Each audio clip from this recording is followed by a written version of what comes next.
The veterinary emergency room looked like the end of the world. Cold lights, monitors beeping without rhythm, the smell of disinfectant mixed with fear. On the metal table, a small brown dachshund, swollen and struggling, breathed as if each breath might be her last. The veterinarian pulled off his gloves, shook his head, and declared in a low but firm voice, "She won't survive the night." Around him, no one noticed the thin, bald boy standing in the doorway, eyes wide open. But what he carried inside was about to turn that story upside down. His name was Lucas, 12 years old, a worn baseball cap in his hands, not to protect his head from the sun, but to try to hide the lack of hair that had been with him since he was 9. Leukemia had arrived like a thief in the night, taking his hair, his strength, his childhood. 3 years later, the cancer had retreated, but the marks remained. At school, he wasn't Lucas. He was the sick kid, the bald one, the weak one. They sat far from him at recess. They made jokes when he lowered his head, and deep down, what hurt most wasn't the jokes. It was the feeling of being invisible when he most needed to be seen. Lucas didn't want to be special. He didn't want to be a hero. He just wanted one simple, powerful thing, for no animal to die alone. His father always said that, when he was with animals, he seemed like a different person. His eyes would shine, his voice would grow firm. It was as if, for a few moments, the world forgot that he had spent months in a hospital, hooked up to tubes and machines. But there was something he hid even from his parents, something even he couldn't explain. A secret that began on a rainy night, in a hospital room, 3 years earlier. Wind was beating hard against the window of room 407 in the children's hospital. Lucas was connected to N4, tired, nauseous, listening to the steady beep of the heart monitor. Outside, a small bird was trying to balance on the ledge, soaked, with one wing hanging down. It tapped its head slowly against the glass, almost without strength. Lucas, by instinct, opened the window a few inches. The bird fell into the room, gasping, its chest rising and falling too quickly. Lucas picked up the little bird gently. The wing was at the wrong angle, its little eye half closed. It had been a long time since anyone believed he would get better. Maybe that's why seeing that tiny creature on the brink of death hurt so much. Without thinking, he brought the bird close to his chest, closed his eyes, and wished with everything he had, "Please, stay alive. Don't give up." A strange sensation rose through his arms. A warmth, as if there was sunlight inside him. His fingers tingled. The monitor beside him began to beep differently, his heartbeat racing. Lucas opened his eyes in alarm, thinking he was getting sick. But it wasn't him. The bird moved, first a toe, then the fallen wing. Within seconds, it jumped from Lucas's hand, beat its wings hard, and flew around the room, making a circle before leaving through the crack in the window back into the storm. At that exact moment, the nurse rushed in, alarmed by the sound of the monitor. "Lucas, what happened? Your heartbeat spiked suddenly." He looked at the emptiness, the open window, the fur swaying gently. "Nothing. I think I just had a strange dream." On the floor, near the bed, lay a small golden feather, glowing when lightning lit up the room. He picked it up, dried it carefully, and kept it. From that day on, the feather became the most important object in his life. Kept in a small blue box, along with some old photos and a drawing his mother made when he was bald for the first time. The feather was a reminder that something had happened there. Something no one knew, no one would understand. Over time, Lucas began to test it, in secret. A hit and run cat he found on the back street. The little thing was meowing softly, its paw all twisted. Lucas knelt beside it, placed his hands on the fragile body, and tried to repeat that same sensation, the same silent plea. Again the warmth, again the tingling. Half an hour later, the cat was standing, limping less, rubbing its head against his hand. From then on, there were several small hidden miracles. A bird his father found fallen in the backyard. A rabbit someone had abandoned in an old cage. A dog with an open wound that no one had money to treat. Each healing left Lucas more certain of one thing: this couldn't be just coincidence. But every time he thought about telling someone, he remembered the doctors saying he was imagining things because of medication. He remembered his classmates' laughter when he mentioned something different, so he chose silence. The only witness to his power remained the golden feather, always kept close to his heart. Life outside the hospital wasn't a movie happy ending. His parents worked double shifts to pay bills that still came from the time of his illness. His father did odd jobs as a rideshare driver. His mother cleaned houses. The family's house was small, in a distant neighborhood, with water damage on one wall and roof tiles that creaked when the wind blew hard. At school, the principal said everyone is equal, but that's not what happened at recess. While some students talked about their purebred dogs in houses with swimming pools, Lucas talked about the stray he saved from the street, and no one cared. The city had a kind of invisible line dividing those who could have everything from those who had to settle for what was left. On one side, the wealthy neighborhood with clean streets, gated communities, imported cars. On the other, Lucas's neighborhood, with broken sidewalks, potholes in the asphalt, and buses always packed. This division was even clearer in the facade of Central Veterinary Clinic: mirrored glass, illuminated sign, reception with free coffee, a display showing photos of purebred dogs and cats. The place everyone said was the best for animals, but only for those who could afford it. The clinic had a reputation, and more than reputation, power. Many pet shop owners recommended only that place. Veterinarians who didn't agree with the rules were fired without mercy. And the rumor circulating backstage was heavy: if treatment became more expensive than the animal's market value, there was always a technical recommendation for euthanasia. Cold, clean, signed, with no room for discussion. For most, it was just another medical decision. For those who truly loved their pet, it was an unbearable sentence. That Thursday afternoon, Lucas was leaving school walking slowly, holding the strap of his already torn backpack, when he saw something that made his heart race. A white van with the blue logo of Central Veterinary Clinic was parked at the curb. The side door was ajar. Inside, a beige plastic carrier.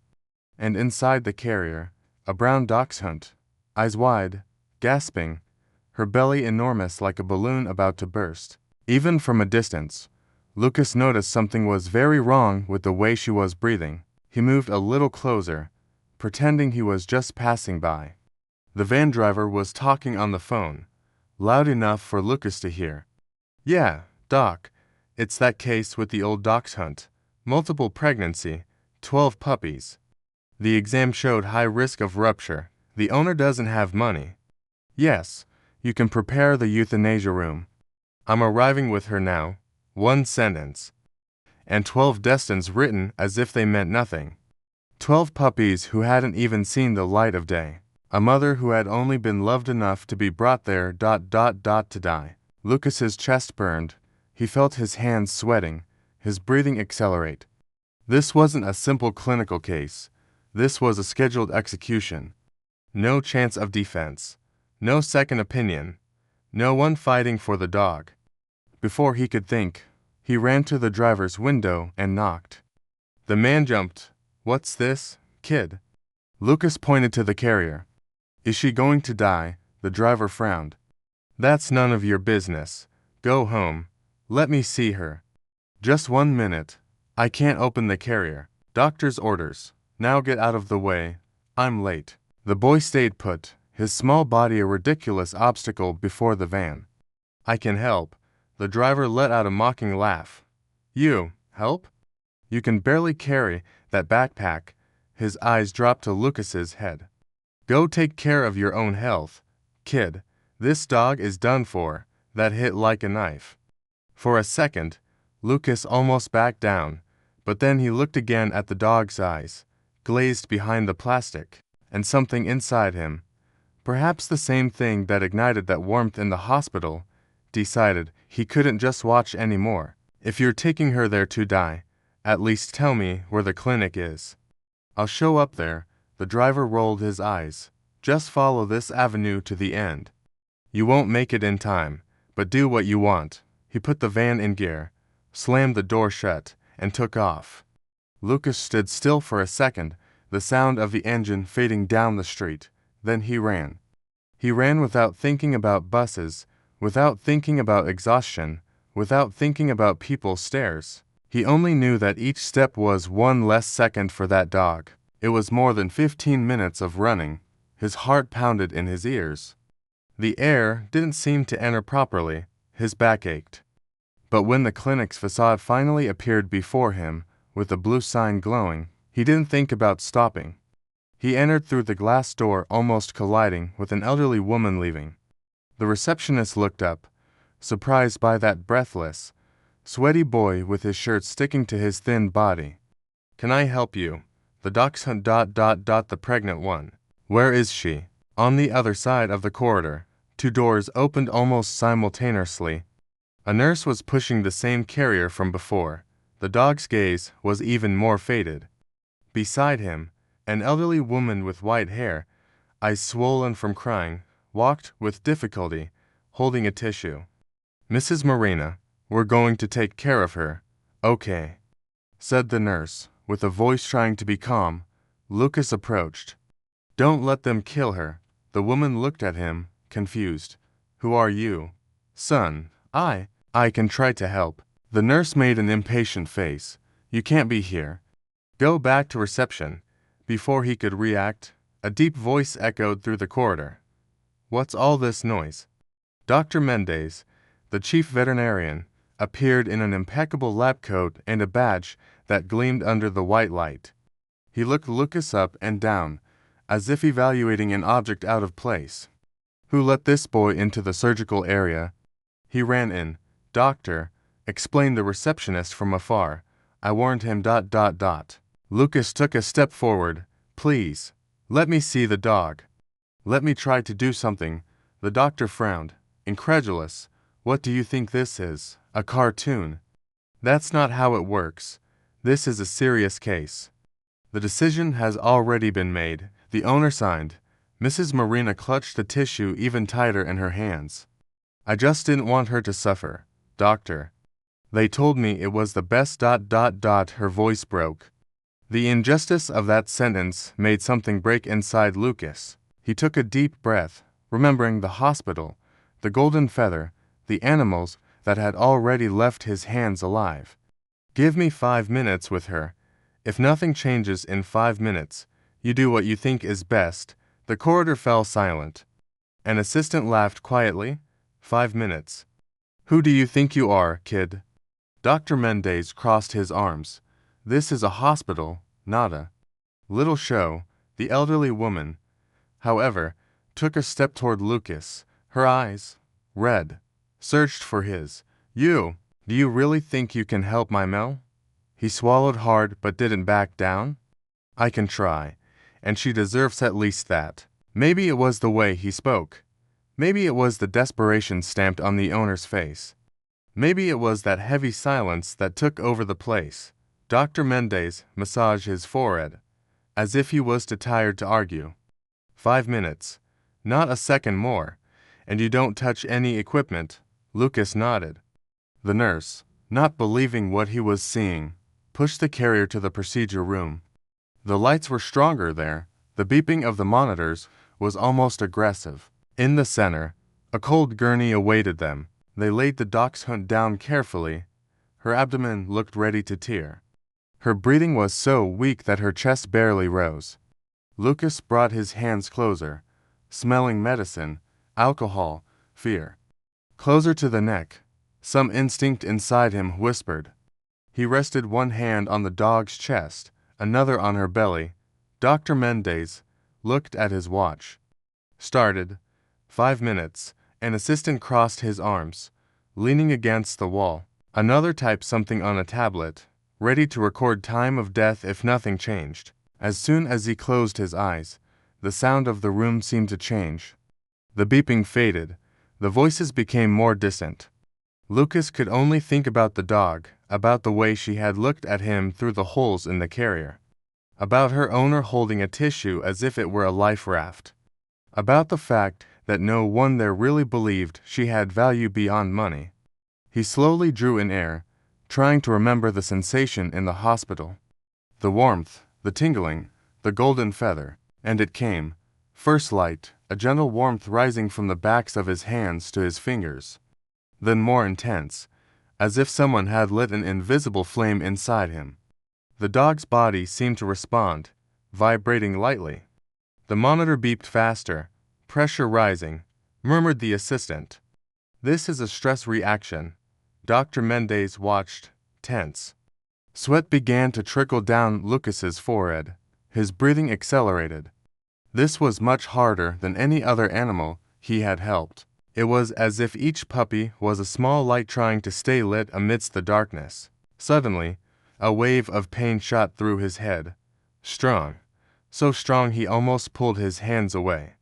His nose began to bleed in a thin stream that fell onto the dog's fur. "That's enough," said the veterinarian, approaching. "He's going to pass out." Lucas squeezed his eyes tighter. Not yet. Inside the dog's belly, he felt, in some strange way, 12 small presences. Some weak, others a little stronger. One of them suddenly disappeared like a candle blown out by wind. A sharp pain shot through Lucas's chest. He almost screamed but just squeezed his hands tighter. Time was running. 3 minutes, reported the doctor, his voice less certain now. The lights in the room flickered for a second, as if the power wavered. One of the nurses stepped back, looking at the ceiling. "Did you see that?" The monitor's beep increased in rhythm. The temperature in the room seemed higher. Lucas felt as if something inside was being pulled from him by force, a warm current leaving his chest, passing through his arms, and entering that small, exhausted body. But at the same time, he felt something new, different from the hospital night. It wasn't just him pushing energy. Something was pushing back.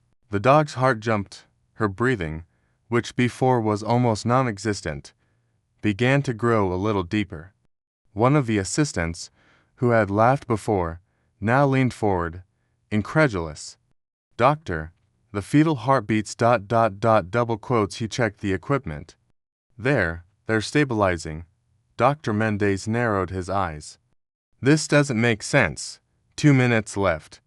Lucas felt that if he opened his eyes, he would fall. His body felt like lead, his legs trembled, but he refused to let go. Something, at a deep point he couldn't pinpoint, changed direction. The warmth leaving him seemed to be fed by another source, larger, as if the entire room had become a conductor. Suddenly, the memory of the bird flying through the storm came to mind, clear as if it had happened the day before. The golden feather, glowing in the box, and for a moment, Lucas felt he wasn't alone in that attempt, as if an invisible hand, much larger, was resting on his. The abdomen ...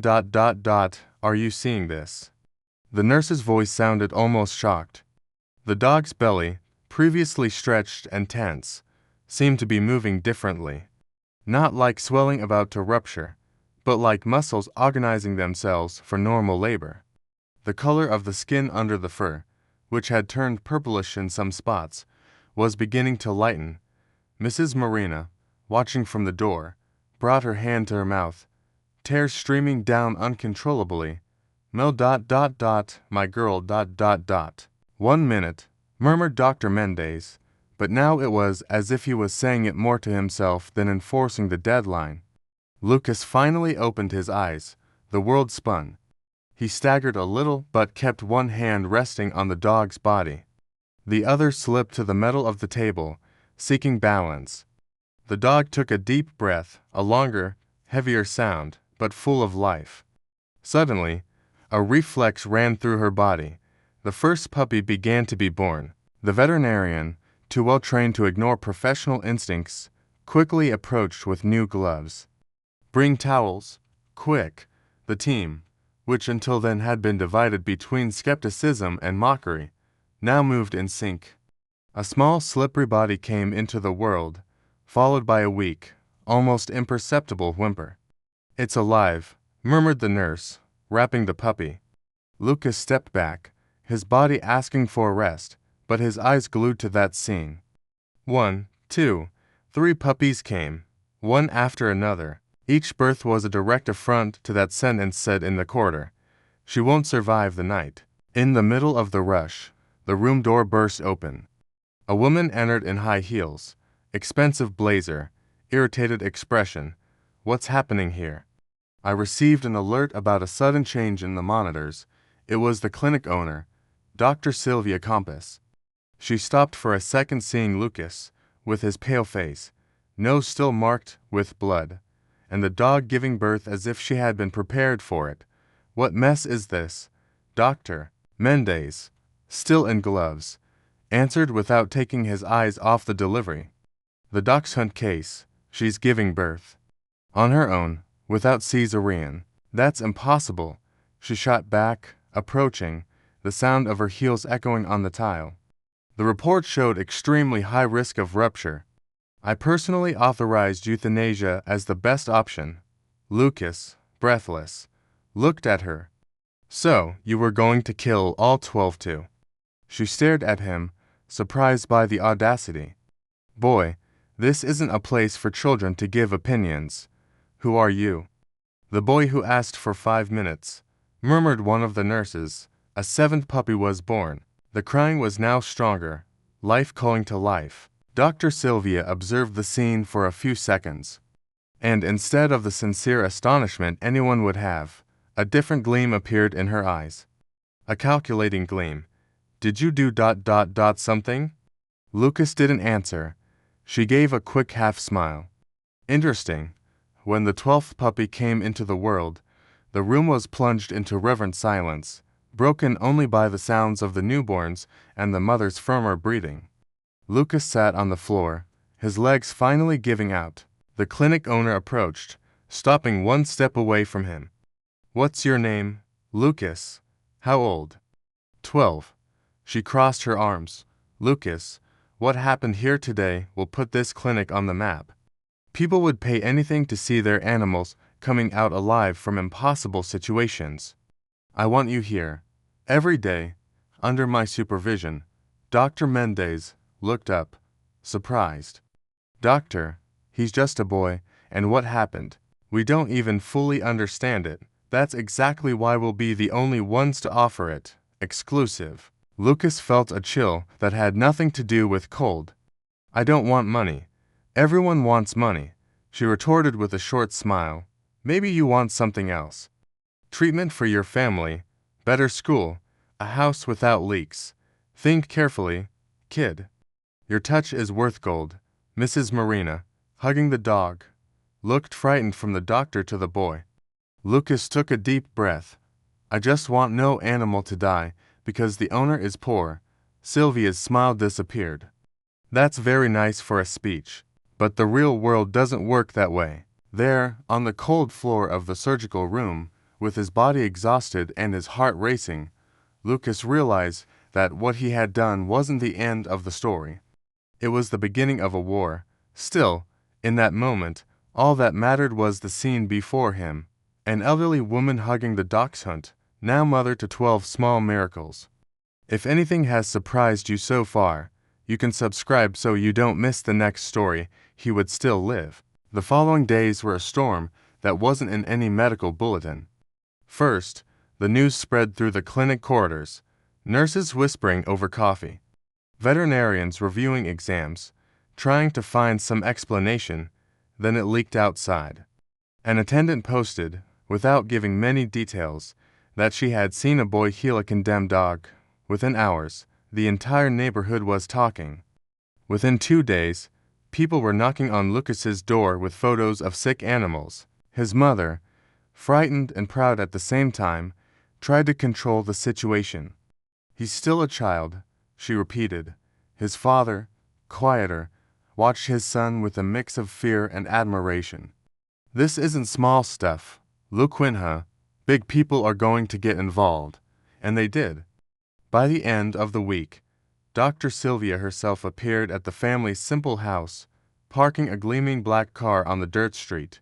She brought a printed proposal, with many pages, many terms that no one there fully understood. She offered a scholarship at a better school, a monthly salary as a special intern. She promised to pay for exams, medicine, anything Lucas needed. In exchange, she wanted exclusivity, everything legal, everything proper, she said, smiling at the parents. Your son will be a kind of junior consultant. Nothing will be done without medical supervision. Behind the pretty words, however, there was something Lucas felt in his bones. That woman didn't want to help animals. She wanted to exploit the miracle to the last drop. The pressure increased, the neighborhood commented. Some said he had an obligation to accept to take advantage of the chance of a lifetime. Others whispered that this was too supernatural to mess with. Meanwhile, Mrs. Marina cared for Mel and the 12 puppies in a simple house with low walls. No luxury at all. She didn't have money for special food, much less for frequent consultations. But she had something many at the clinic didn't have: unconditional love. On a rainy afternoon, Lucas decided to visit Mrs. Marina and Mel. He found the puppies stumbling over each other, playing with an old slipper, while the mother dog rested beside her owner on the torn sofa.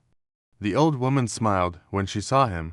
"You're my angel, son." He lowered his head, not knowing how to respond. He spent hours there, helping change cloths, organizing a drier place for the puppies to sleep, listening to stories of the woman's hard life, of losses, of silent battles no one saw. In that small home, it became even clearer that the world was profoundly unfair, and that if he joined the clinic under Sylvia's rules, he might save some animals, but at the cost of many others who would never even get through the glass door. A few days later, his worst fear began to materialize. When he returned home, he found his parents tense, sitting at the kitchen table. On it, a letterhead envelope. "It's from the clinic," his father explained. "They're talking about a lawsuit." The paper basically said that if Lucas continued practicing acts of intervention on animals without technical training, the clinic could hold itself responsible for eventual damage to its image, since he had been seen inside. Translation: they wanted to control what he did even outside those walls. The last straw came on a Saturday morning. Lucas received a call from Mrs. Marina, her voice trembling. "Lucas, son. They came here. They said Mel is proof of an experimental procedure from the clinic, that they're going to take her and the puppies for research." I don't know what to do. His heart sank. He ran to the woman's house and found a scene that seemed straight out of a nightmare. Two security guards in suits were at the door. A black car, like the one before, parked, and at the gate, the impeccable figure of Dr. Sylvia, with a leather briefcase in hand. "Good morning, Lucas," she said, as if they were reconnecting with an old acquaintance. "You arrived at the right time. We're organizing the transport of the animals." Mrs. Marina, with teary eyes, was holding Mel by the collar. The puppies, confused, were crying inside a cardboard box. "They said if I don't hand them over, I could be arrested," sobbed the elderly woman. Sylvia opened the briefcase and pulled out some papers. "Here it is, in black and white." She signed a form authorizing any necessary procedure. "What happened at your clinic was extraordinary, but it was also an experiment. And legally, the result belongs to the institution." Lucas grabbed one of the papers, trying to understand the small print. He remembered the surgical room, Mrs. Marina's trembling signature on something she barely had time to read, pressured by fear of losing the dog. She didn't know what she was signing, he said, returning the document. She knew she wanted to prevent the dog from suffering. Sylvia responded without losing her calm tone. "And that's exactly what we offered. Now, with what we've discovered, we have the chance to revolutionize veterinary medicine. With you with me, we could save lives across the entire country." She paused, measuring each word. "Or you can watch this woman lose the animals through legal means. The choice is yours." It was a perfect trap. If he refused, Sylvia would have excuses to collect the animals as clinic property. If he accepted, he would be selling himself to the same system that killed those who couldn't pay. His voice faltered for a second. What exactly do you want from me? Just what you've already done once. Your touch, your gift, with control, with studies, with contracts. You'll be a kind of special resource for the clinic, and in return, I can guarantee protection for you and yours.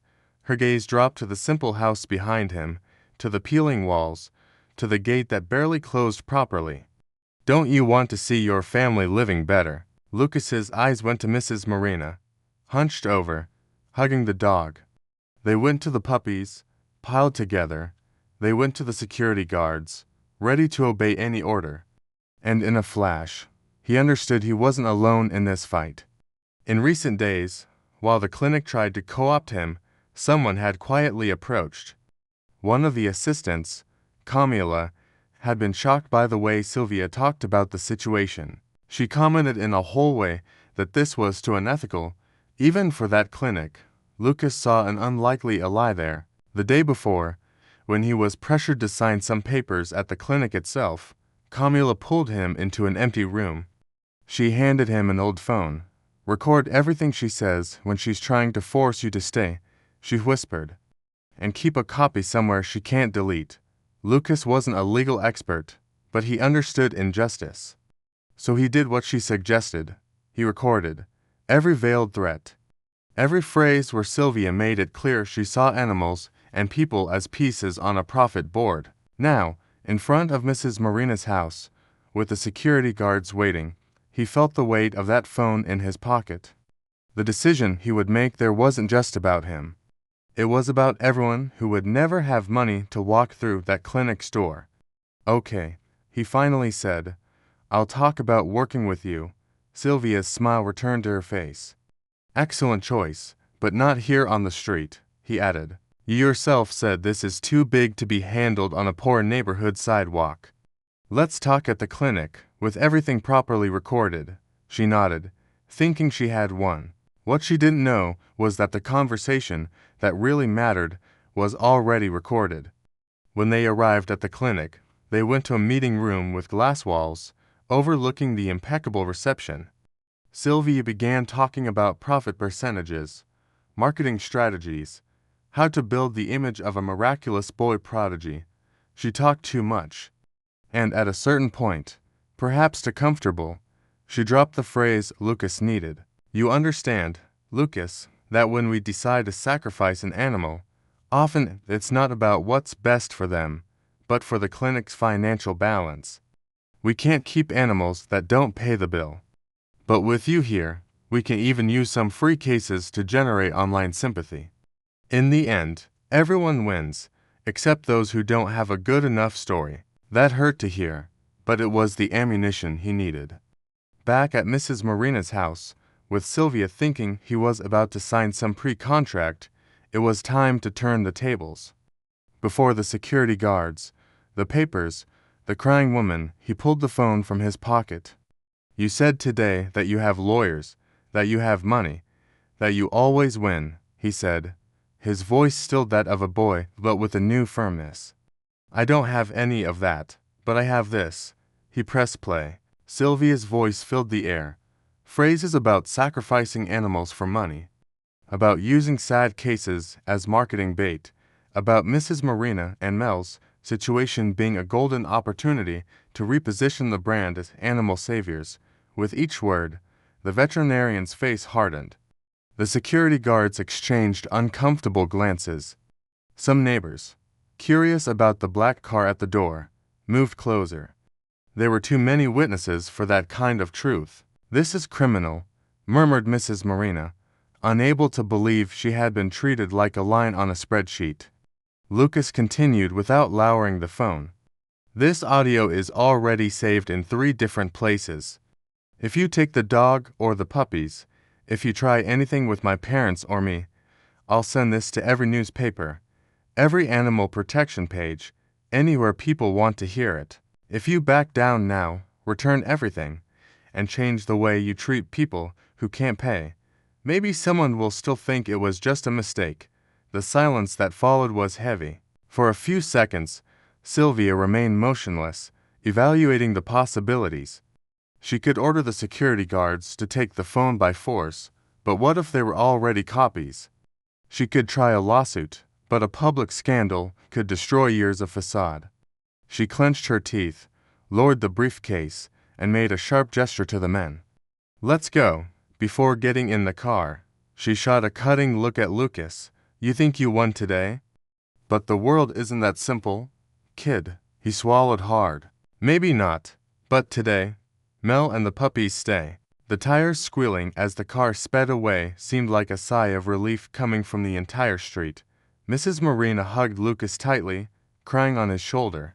Mel wagged her tail, not understanding anything, just happy to remain in that simple yard full of familiar smells. By the way, if you're enjoying this turnaround, you can drop a quick like, because the story ain't over yet. What came next was something none of them could have predicted when it all began in that cold surgical room. The audio, despite all of Lucas's caution, ended up leaking. Camila, the assistant, outraged by everything she had seen, shared it with a friend who worked for an animal protection page. In a short time, the recording spread, people reporting, others bringing old stories from the clinic. Within days, there were protests at the glass door that had been gleaming, signs saying life is not merchandise and animals are not disposable. The veterinary board opened an investigation. Local newspapers began questioning the clinic's business model. Pet owners who had previously accepted technical recommendations for euthanasia started wondering if there really was no option. The trust that took years to build shattered like breaking glass. Within weeks, Central Veterinary Clinic closed its doors temporarily for restructuring, but many knew that kind of negative reputation couldn't be cleaned up with renovation. In place of that closed building, an unlikely idea began to be born. Dr. Mendez, previously trapped in a system he himself no longer fully believed in, formally resigned. Camila followed him. Other employees, touched by the courage of a 12-year-old boy, decided they could no longer be part of a place that put spreadsheets above lives. With small donations from ordinary people, with help from volunteers and smaller NGOs, they managed to rent part of the building and reopen a new center there. Free Paws. The name wasn't perfect, the money was scarce. The structure was far from the old luxury. There was no free coffee in reception, but there was always a fresh bowl of water for any stray dog that showed up. The rule was simple. No animal would be discarded just because the owner couldn't pay. Newly graduated veterinarians took turns, some even working for free at first. The neighborhood embraced the idea, and of course, everyone wanted to know if the miracle boy would be there. Lucas didn't become an employee. He didn't wear a lab coat, didn't sign reports. He decided, together with his parents, that he didn't want to be turned into a product again.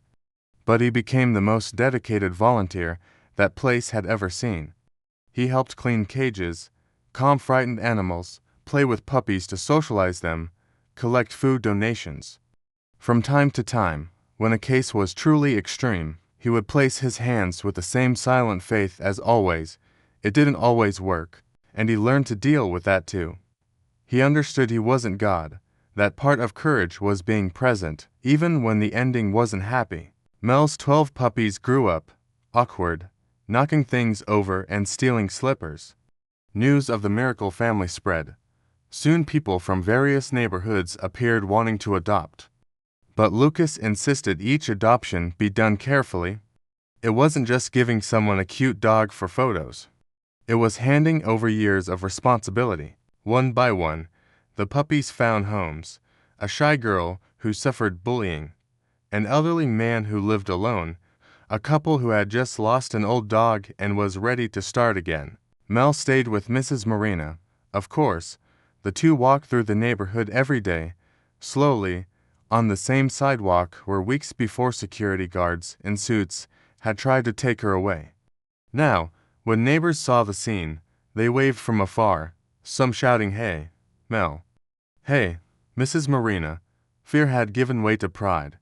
And when they saw Lucas arriving with his backpack, some added, Look there, the boy who stood up to the clinic. At school, things also changed. Not everyone who laughed stopped being cruel suddenly. But the poor thing label gave way to another kind of whisper. That's him, from the dog video. My mom saw his story on the internet. Some classmates, previously distant, began approaching with silly excuses. Hey, man, is it true you do miracles? He would shrug. I just tried to help. Deep down, he knew the most important part of everything that had happened wasn't the sudden fame. It was the feeling, for the first time in a long time, that who he was, with all the marks he carried, could make a difference to someone. One day, an official letter arrived in the mail. It had the city's seal. Inside, a text full of difficult words, saying he would be honored as outstanding young citizen for the defense of animal life. His mother cried reading it. His father was silent for a long time, then hugged his son tightly. Lucas put the letter in the same drawer where the little box with the golden feather was kept. He didn't feel the need to hang that honor on the wall. The real achievements, for him, were others.